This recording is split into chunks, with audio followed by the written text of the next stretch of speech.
Share हो गया।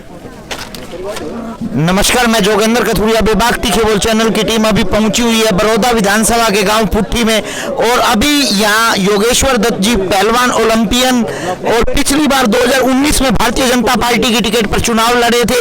अभी यहाँ पुट्ठी गांव में पहुंचे हुए हैं। लोगों में उत्साह देखा, पर लोगों ने बहुत सारी समस्याएं इन्हें सुनाई और इन सभी समस्याओं के बारे में भी, बड़ौदा विधानसभा उपचुनाव के बारे में भी अभी हम बात करेंगे योगेश्वर दत्त जी से। पहलवान जी, सभी दर्शकों को एक बार राम राम कह भाई। राम राम सारे भाई, राम राम भाई।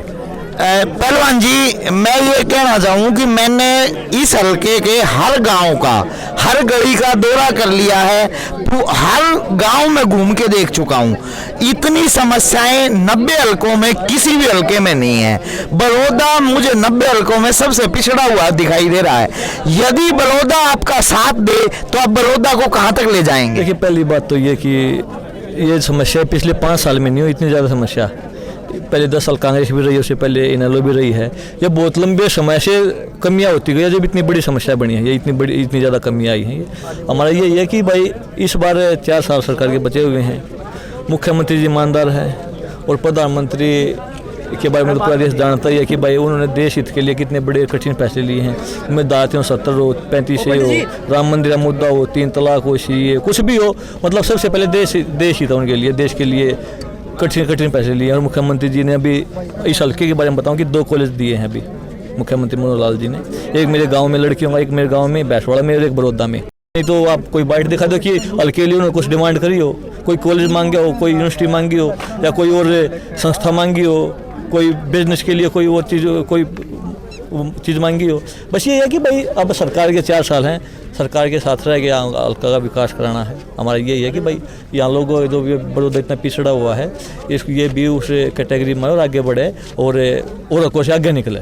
पहलवान जी, बहुत खुशी की बात है कि 2 कॉलेज आपने छोरियां के खातिर, हमारी बाणा खातिर यहाँ बड़ौदा हल्के में दे दिए। पर एक बात बताओ, हमारे भाइयों ने की खोट कर रखा था, 2 लड़कियों यहाँ पे बड़ौदा में शायद वो है को एजुकेशन है या खाली बॉयज का है? नहीं, दोनों का है लड़कों। अच्छा, वहाँ कोएड है और यहाँ पर केवल गर्ल्स का है। तो इसलिए मैं वही कह रहा था भाई, छोरे ने के खोट कर रखा है, इन्होंने भी पढ़ना नहीं भाई, सब पढ़ना है। देखो भाई, बहन बेटी माँ भी सोचोगे, आपकी लड़की 100 किलोमीटर दूर, आपका लड़का 100 किलोमीटर दूर पढ़ना का है, पर लड़की नहीं बेचती, आप 100 बार सोचोगे बस लड़की मेरी जावा कि नहीं जावा है।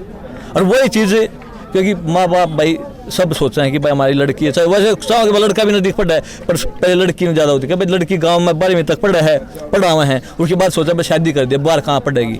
पर वो चीज़ नज़दीक हो जाता, फिर ज़्यादा बहन बेटी तो ज़्यादा उन्हें उसका फ़ायदा मिलेगा। लड़के तो रोहतक भी चले जाए, सोनी भी चले जाए, गुवाने चले जाए, भाई लड़के के बारे में बहुत सोच रहे हैं। अच्छा पहलवान जी, एक बात बताओ, आपका हल्का ऐसा देखा, कई गांव तो कति डूबे में पड़े हैं, कई गांव में 3-3 फुट पानी चढ़ रहा है और कई गांव कति तिसाए मरने लाग रहे हैं। मोहम्मदपुर सिवान का सिरसाट ये कम हमारे दर पानी नहीं आंदा, हम तिसाए मर गए। यहाँ छपरा बनवासा धनाना लिनाना ये डूबे पड़े हैं, पीछे बिलबिला डूबा पड़ा है, ये गांव न्यूको में हमारा पानी खड़ा हो जाए। तो इसका कोई इंजीनियरिंग और स्थायी हल क्यों नहीं निकालते? स्थायी हल की बात हमने अभी देखा, क्योंकि मन तो पहले पता नहीं था कि इतनी समस्या, मैंने अपने गाँव की समस्या का तो पता था, कुछ गाँव की होगा जो मेरे पास आ जाया करते, क्योंकि मेरे गांव में पानी की बहुत ज़्यादा समस्या है, वो मेरे को पता था। कुछ गाँव और लगा लो, और जैसे ये 8 गांव हैं, ये बनवासा है, ये 8 गांव है सारे, ये गढ़वाल है, ये 8 गांव आते हैं ये इसमें मतलब बारिश होते है, डूबा का एरिया है पूरा। हमने उसी दिन लिखा है कि भाई यहाँ पे मतलब ये ऐसा समाधान करे जिससे लोगों की फसल नष्ट ना हुआ है। और मेरा मानना है ये कि अगली बार जब बारिश होगी तो वो समस्या नहीं होगी, समस्या समाधान कर दिया जाएगा। पहलवान जी, मैं बताऊं, देखो एक कैलकुलेशन के हिसाब में भी देखें ना, 1 साल में इतनी फसल खराब हो जाए, इतना पैसा ही नहीं लगना, पंपिंग सेट चलाने हैं, वहाँ बिजली देनी है, ठीक है, एक इंजीनियरिंग बनवासा में 30 हो गए हैं, वो 30 हो गए हैं। वही है कि हर गांव में वो चीजें हुए हैं ना। आगे एक बात बताओ, जब सांगी में उस ड्रेन नंबर 8 में पानी नहीं पड़ेगा, यहाँ से जो जाता है इस ड्रेन में जाता है, वहाँ के भी पंपिंग सेट साथ के साथ चलने चाहिए ना? भाई चलने चाहिए, उसके बारे में इतना वो नहीं है, पर हमारा ये है कि भाई इस बार कैसे भी ये पानी निकल जा, पर वो अगली बरसात में जो अगले समस्या होंगे अगले साल, वो परेशानी ना हो, लोग फिर इकट्ठे ना हुए, फिर ये परेशानी रखा। हमारा ये मकसद है कि भाई लोगों की परेशानी, जो भी परेशानी है उसका पूरी तरह समाधान हो। पहलवान जी, एक मुख्यमंत्री जी का वादा है कि 24 घंटे बिजली देंगे,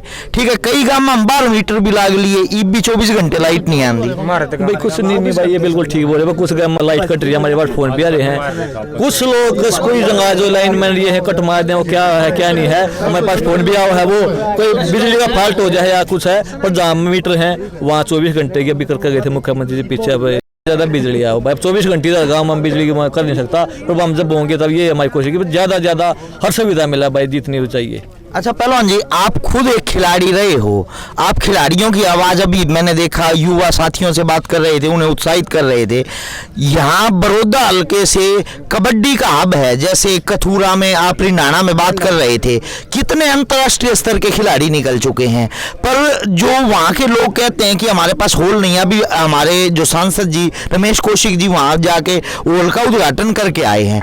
आपने कहा कि ना ऐसे हॉल होने चाहिए जैसे वहाँ कबड्डी का हब है, तो हॉल कम से कम ऐसा तो हो। बुढ़शाम पानीपत में बना हुआ है, शायद आपको नॉलेज होगी, मेरे से ज्यादा नॉलेज होगी, वो हरियाणा का बहुत बढ़िया हॉल बना हुआ है। क्या ऐसा हॉल बने यहाँ पे, तो यहाँ के खिलाड़ी आगे कबड्डी को शायद ओलंपिक में भी शामिल किया जाए। वैसे तो हमारे गोल्ड मेडल आते हैं, और ज्यादा मतलब अच्छे खिलाड़ी निकल के आए, प्रतिभा निकल के। मैंने आपको वही बात बोली थी कि हमारा वो है कि जहाँ भी जिस खेल उसकी ज्यादा सुविधा होनी चाहिए, और आप मैंने वो हॉल नहीं देखा जो आपने पानीपत, पर मैंने अपने गाँव का हॉल देखा है, आपको भी देख कर आइयो, शायद सरकार का हरियाणा गवर्नमेंट का कोई भी हॉल ऐसा नहीं हो जैसा मेरे गांव का है, और ये हरियाणा सरकार ने बनाया है वैसे। और पर यही है कि हम वही सुविधा गांव में देना चाहते हैं और होना चाहिए, क्योंकि और रिंडाना में तो हॉल है, रिंडाना में हॉल है, कथूरा में स्टेडियम है, हॉल नहीं है शायद इतना अच्छा, पर यह कि हर जिस जैसे इन 3-4 गाँव में खिलाड़ी कबड्डी के हैं उनमें उनको सुविधा मिलनी चाहिए। पहलवान जी, एक ग्राउंड स्तर पर भी बहुत बुरा हाल है,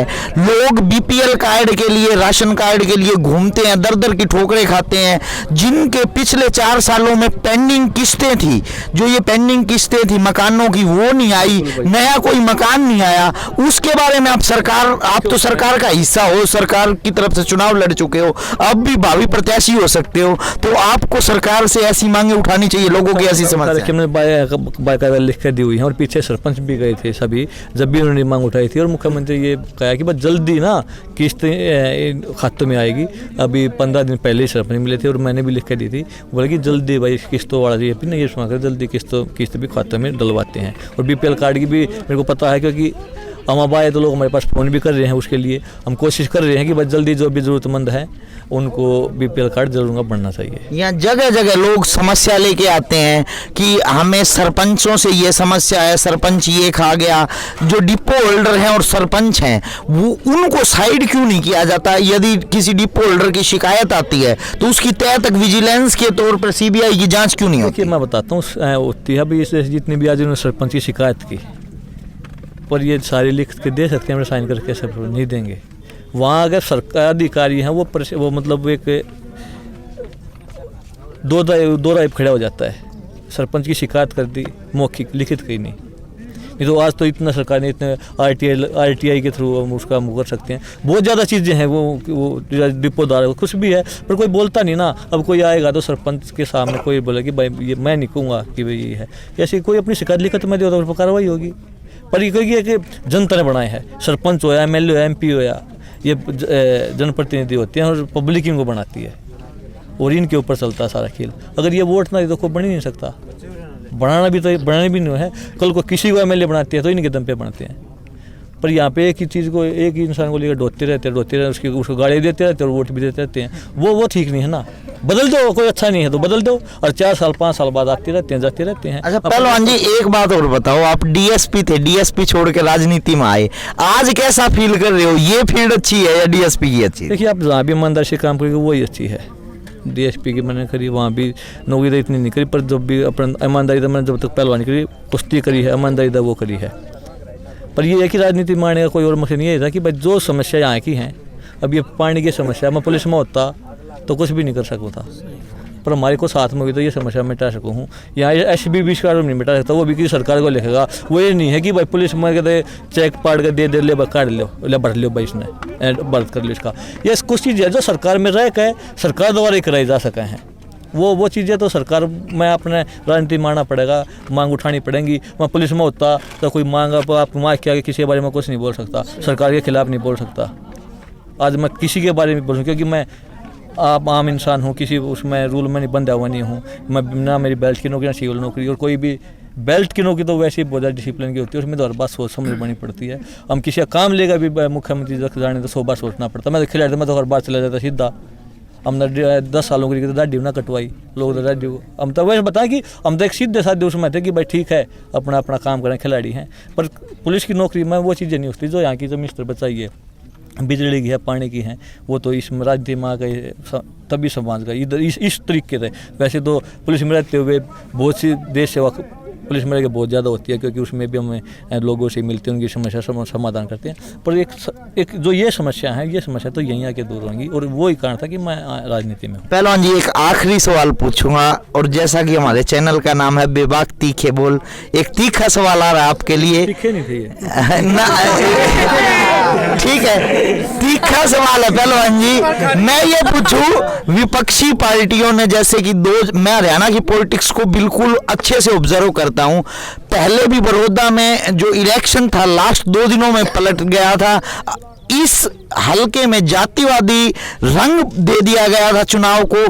क्या आगे भी आपको लगता है 2020 का जो उपचुनाव होगा, इसमें जो विपक्षी इस तरह के मुद्दे उठाएंगे, जातिवादी रंग देने की कोशिश करेंगे, क्या आप उसके लिए तैयार हैं? देखिए, जब मैं आया था पहले बिल्कुल नया आया था, मेरे को पता नहीं था कि भाई राजनीति में कैसे कैसे बुरे तरीके के लोग भी होते हैं। बुरे बोले जो जातिवाद का नारा लगाते हैं, जो जातिवाद में एक दूसरे बिड़ाते हैं, वो बुरे हैं, उसको अच्छा नहीं बोल सकते।